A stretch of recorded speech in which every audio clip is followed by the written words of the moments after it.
আজ যারা তোমরা নিজের জীবন নিয়ে চিন্তায় আছো, তোমাদের জন্যই আজ আমার এই ভিডিওটি। আমাদের সমাজ একটি নিষ্ঠুর স্থান, যারা আমাদের এমনি এমনি সম্মান করে না। আর একটু তুমি পিছায় পড়লে হাজার মানুষ তোমাকে ছোট করতে ব্যস্ত হয়ে পড়ে। কেননা মানুষের একটি স্বাভাবিক বৈশিষ্ট্য, মানুষ মানুষকে ছোট করতে তৃপ্তি পায়, মজা পায়। আজ যারা তোমরা পিছায় আসো, সমাজ যাতে ছোট করে, চিন্তা করো না। দিন তোমার আসবে, আর একদিন দেখবা ওই ব্যক্তিগুলোই তোমাকে নিয়ে গর্ব করবে।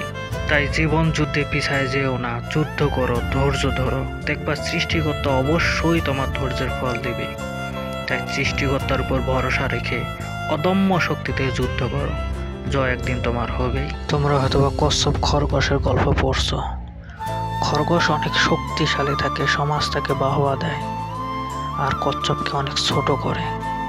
কিন্তু জীবন যুদ্ধে কচ্ছপ উইনার হয়, কেননা কচ্ছপের ধৈর্য পরিশ্রম তাকে জয় এনে দেয়।